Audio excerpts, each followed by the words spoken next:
Vamos a hablar con el economista Aldo Abraham, que es el director ejecutivo de la Fundación Libertad y Progreso. Estamos hablando del Centro de Investigación en Políticas Públicas, ¿no? ¿Cómo le va, Abraham? Gusto en saludarlo. Un gusto para mí, buen día. Bueno, en primer lugar debo preguntarle por un dato específico, ¿no? La inflación en términos mayoristas de abril fue del 4.6%. ¿Cómo puede incidir esto digamos, en el número minorista en los índices de mayo, ¿no? El mes que está en curso. Digo, ¿qué tipo de arrastre puede tener esta inflación mayorista a la inflación definitiva que va a dar a conocer el mes que viene el propio INDEC? Yo creo que va a tener un impacto. De hecho, hay que fijarse nomás en lo que fue el mes de febrero y luego el mes de marzo, y así en términos de anticipar una alza de la inflación minorista, el índice de precios mayoristas, ¿no? Y eso tiene cierta lógica que hay que entender, porque si no muchos empiezan a dar consejos errados de qué hay que hacer hacia adelante con la política monetaria, y hay que entenderlo porque es cómo funciona esto de el pasaje a precios de la depreciación de la moneda, ¿no? Porque acá lo que pasó es que la moneda argentina, porque el Banco Central emitió de más en el pasado, porque la gente se pudrió de que estafen emitiendo de más y haciéndole perder poder adquisitivo a la moneda que tenía de bolsillo, dejó de demandarlo y terminamos en una crisis cambiaria, en una crisis de peso en definitiva, que implicó que hoy valgan menos, o a finales del año pasado valían menos de la mitad de lo que valía a finales del año anterior, ¿no? Y lo que pasa es que cuando una moneda pierde valor, en realidad cuando una moneda se mueve, donde primero uno lo ve es en el valor del dólar, ¿no?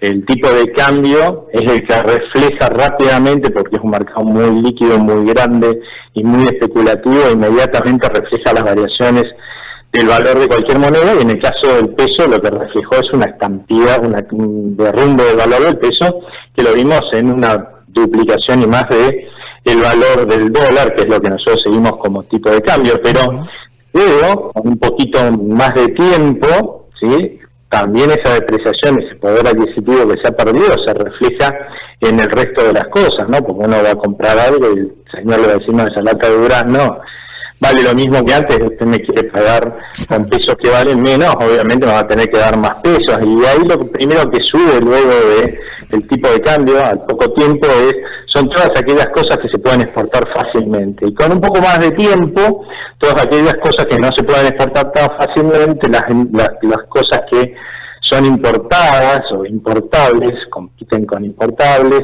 y con mucho más tiempo todavía después suben los servicios, ¿no? Eso lleva en una economía en recesión 9 meses, por eso es que a pesar de que, por ejemplo, a finales del año pasado el Banco Central logró controlar el valor del peso, estabilizarlo, ¿sí? Nosotros eso no lo vimos en el índice de precios al consumidor, porque estaba reflejando fundamentalmente los servicios, todavía esa depreciación violenta que había tenido nuestra moneda. Ahora, cuando uno miraba el índice de precios mayoristas, como está conformado casi todo por bienes, se estabilizó, o sea, dejó de subir fuerte, empezó a subir muy poquitito, ¿no? ¿Hasta cuándo? Hasta que de vuelta el peso se depreció en febrero y marzo por errores del Banco Central. Nosotros volvimos a ver subir el tipo de cambio, y fíjense que inmediatamente eso se refleja en el índice de precios mayoristas. Bueno, lo de abril es parte de esa pérdida de valor de nuestra moneda, lamentablemente de febrero y marzo,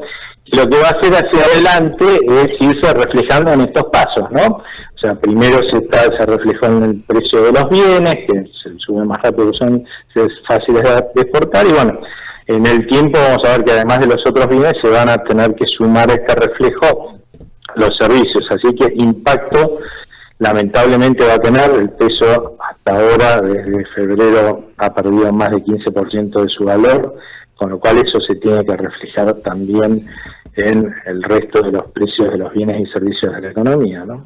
¿Usted coincide, digamos, con esta suerte de recalcular las perspectivas de inflación que bajaron al 30%?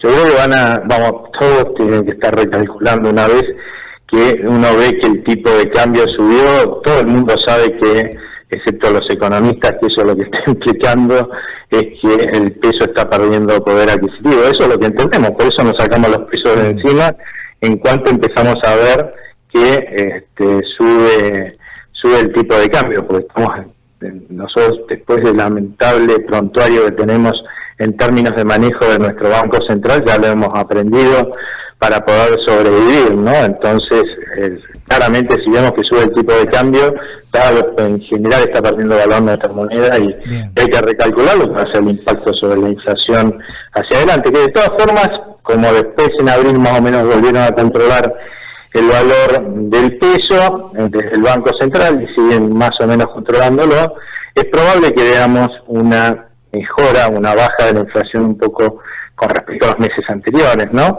Ahora en mayo, incluso que la veamos en junio, donde yo veo más difícil que sigamos con este recorrido descendente en el segundo semestre, porque en definitiva los argentinos, cuando tenemos incertidumbre sobre el futuro, miedo sobre el futuro, lo primero que hacemos es sacarnos los pesos de encima, porque claramente son los que sabemos que más rápido y más valor van a perder de nuestros ahorros, y eso va a significar una fuerte depreciación de nuestra moneda en el segundo semestre, que lamentablemente se va a reflejar en los precios, ¿no?, de lo que compramos. Abraham, le hago la última. ¿A qué se debe, según su visión, esta suerte de alivio, ¿no?, que los mercados le dieron ayer a la economía argentina? Por ejemplo, cayó un poquitito el dólar, bajó bruscamente el riesgo país también, sigue siendo alto, pero convengamos que estaba por encima durante varios días de los 900 puntos. Las acciones argentinas en Nueva York subiendo un 12%, los títulos soberanos de la deuda, los bonos en un 3.9%. ¿Esto es una golondrina que hace verano o cómo lo ve usted? No, yo lo que creo es que acá a veces, yo no digo que no haya factores domésticos, o sea, locales que hayan colaborado en esto, después lo podemos ver si quieren, pero claramente esto que vimos en la Argentina lo se vio en todo el mundo, en todos los países de la región. Sus monedas ganaron valor en todos los países de la región y en otros países del mundo. Los bonos subieron, o sea que el riesgo país bajó. En todos los países de la región las bolsas subieron, o sea que no es algo que uno pueda adjudicárselo, no es propio, a la Argentina, sino el hecho de que hoy estamos sometidos lamentablemente a las guerras de Trump, como les digo yo, ¿no? Hoy se declaró la guerra a Huawei, a China, mañana Irán, y todos los mercados empiezan a reaccionar en consecuencia mal. Al otro día dice, bueno, que no sea tan grave, y entonces andamos bien. Lamentablemente esto es algo que era esperable si uno vivió con gobiernos populistas en la Argentina. Claramente era esperable que tuviéramos al son del capricho del populista, nada más que dije un país un poco grandote, ¿no? Bueno, ¿qué puede haber hecho, digamos, descender los títulos, los seguros por default, ¿no?, que cayeron entre un 6 y un 7%? ¿Qué puede haber disparado que esa mirada de que la Argentina iba a ingresar a default por ahora se haya atenuado? Bueno, un mercado que ande mejor inmediatamente implica más disponibilidad de capitales para todo el mundo, ¿no? Un mercado mundial. Y uno lo que tiene que pensar es que cuando el riesgo sube, esto lo hay que interpretarlo después al revés, pero cuando el riesgo en el mundo sube, claramente los que tienen que manejar ahorro lo que tienen que hacer es bajar riesgo en esa cartera de ahorro, en esa cantidad de ahorros que manejan para terceros. Entonces lo que hacen es deshacerse de lo que es los activos, los bonos, las acciones de los países más riesgosos, y ahí somos los primeros en levantar la mano, con lo cual, a la inversa, ¿no?, cuando las cosas empeoran, la visión empeora, vemos que nuestros papeles se caen fuertemente. Cuando las cosas mejoran, obviamente sucede exactamente lo contrario, ¿no? Ahí, claro, los señores, como les bajó el riesgo en la cartera, Entonces pueden incorporar más riesgo, y que incorporar riesgo además es más rendimiento, y el impacto sobre los países más riesgosos también es mayor.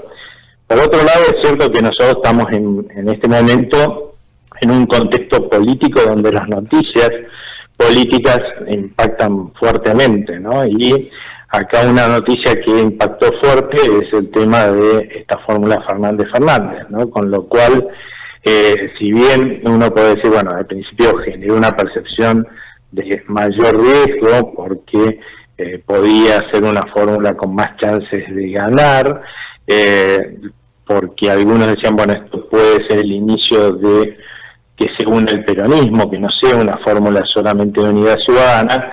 Lo que se viene observando, lo que ha pasado en los últimos días, es que hasta ahora, y muy probablemente siga siendo así, excepto por ahí por Massa, que se puede alinear con la fórmula Fernández, como candidato a gobernador, va a quedar como una fórmula de unidad ciudadana, no de una fórmula que refleje la unidad del peronismo. A ver si lo interpreto, Lo que usted quiere decir que, y esto pudo haber incidido, quien está seguro de ganar no se baja de la presidencia, es decir, quizás los inversores interpretan que la expresidente puede tener una enorme masa de votos, pero que no le alcanzarían para ganar. Exactamente, lo que interpretan los inversores y las encuestas también, es que por el momento, o sea, las encuestas al día de hoy, es seguro que Cristina Fernández de Kirchner puede llegar al balotaje, pero no es seguro que pueda ganar. ¿Por qué? Porque cuando se le pregunta a la gente entre Cristina, a los indecisos, ¿no? Entre Cristina y Macri, quien le genera más rechazo, ¿sí? Claramente termina siendo Cristina, a pesar de que Macri genera rechazo, ¿no es cierto? Pero ya es una cuestión de quién te genera más o menos rechazo. Sí, el menos malo, digamos, para menos malo, ¿no? Entonces, ¿no? Exactamente, entonces ahí es donde Cristina le bajan fuertemente las probabilidades de ganar en un balotaje, a pesar de que puede ganar muy bien en la primera vuelta, ¿no? Y es ahí donde la unión Fernández dijo, bueno, sacar del primer plano la figura que genera más imagen negativa, por ponerlo así, y poner de frontón, digamos, al frente, ponerlo a quien genera menos rechazo, puede mejorar las chances de ganar de esa fórmula, y obviamente de Cristina, que necesita por obvias razones estar en el poder porque tiene un montón de juicios. Creo que se haya iniciado el juicio ayer también es algo que debe haber mejorado el humor sobre la Argentina, porque bueno, da un poco más de idea de que la justicia no está dependiendo por lo menos tanto de los vaivenes de la política, no como parecía la semana pasada. Pero bueno, claramente eso parecía que podía aumentar fuertemente las probabilidades de Cristina, o mucho más las probabilidades de Cristina de ganar. Lo que pasa es que en la medida que el resto del peronismo, lo que se llama Alternativa Federal, el peronismo federal, fue aclarando que no se iba a sumar una fórmula con el kirchnerismo, esas probabilidades de vuelta vuelven a mermar, ¿no? Bueno, como reflexión final, fíjese usted cómo, hablando de economía, terminamos con un título para el plano político, ¿no? Y sí, lo que pasa es que hoy y en adelante, olvídense, o sea, algunos salen a preguntar, ¿qué tiene que hacer el gobierno para mejorar las cosas? No puede hacer nada, lo único que puede hacer algo es el Banco Central. El día de hoy y en adelante su función va a ser que por lo menos nosotros no desconfiemos de nuestra moneda, no terminemos en otra crisis cambiaria como el año pasado, pero eso es todo lo que puede hacer el Banco Central. Puede hacerlo, gracias a Dios, hay que ver si pase, ¿no? Porque el año pasado también lo pudo haber hecho la anterior administración. La verdad es que mal manejó las cosas y terminamos en una crisis cambiaria, pero es lo que en un año en el cual la verdad es que los argentinos estamos tomando una decisión importantísima, que no solamente nos afecta a nosotros, ¿no? Sino a aquellos que tienen sus inversiones, sus haciéndose ahorros en la Argentina o pensaba entrarla, estamos tomando la decisión de qué queremos ser, ¿no? Un país bolivariano, un país normal, no se sabe muy bien, ¿no? Estamos escuchando al economista Aldo Abrán. Abrán, muchas gracias, muy amable, que tenga una buena jornada. Muchas gracias a ustedes, hasta luego. Que siga usted bien.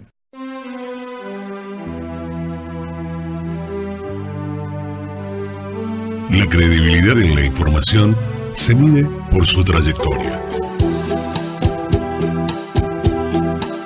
De lunes a viernes, el primero de la mañana, con Claudio Ponce de León. El primero de la mañana, 100% periodismo.